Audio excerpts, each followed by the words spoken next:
Where is the heartbeat of a town, if not in its downtown? Former Fortune magazine editor Leigh Gallagher just wrapped up a speech on this exact topic, and she joins us now in studio with more. Thanks for joining us today. Thanks so much for having me. So you just finished your keynote address on this topic. What do you hope people took away?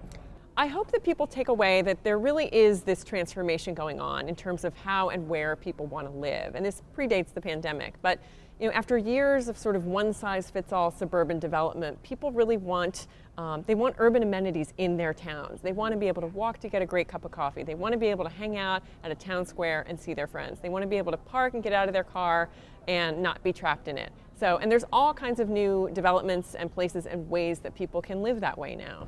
So you label it Downtown-ification of America. How would you describe that? I would describe it as, I sort of say the big idea here is that people don't necessarily want to live in Manhattan, but they want a little bit of Manhattan sprinkled near them. They want to be able to get really nice meals, a cup of coffee. They want to be able to walk and run into people. All that kind of urban life that Jane Jacobs preached about. People really want that. And it was sort of stripped of our communities when we developed only suburban, cul-de-sac, conventional suburban development. If we think back to the smaller towns back in the 1950s and 60s, we had that Main Street USA where you could park your car, hop out, and you could kind of meet all your needs right there on one street. Do you feel like we're kind of seeing a resurgence of that? I think we are. I mean, some of the earlier towns in this country were built around transit, and so they had a different layout. They're transit-oriented communities, and everything is sort of clustered together.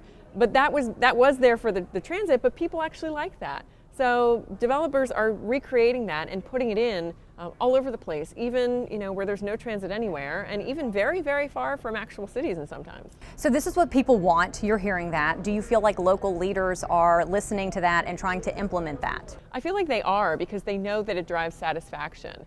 And it's just giving people more options. And the other thing that's happening is demographics are changing. You've got a lot of empty nesters. You've got single-family households. People are having fewer children, so diversifying the housing stock is also important as well. Obviously, this takes a financial investment.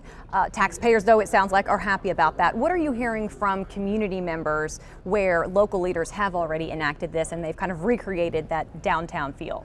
The people I talk to who live in these communities, they are very happy. They love it. And people that maybe chose to stay in their big homes, they like having it nearby. Mm-hmm. So it does, it lets people stay there longer sometimes, especially if you're talking about empty nesters that might have decamped for the Sun Belt or something like that. And it just makes for a more thriving community, one that people of all ages are happy to be in, and that goes back to the olden days. I know, the nostalgia. Yeah. All right, Leigh, thank you so much for your time today. Thank you.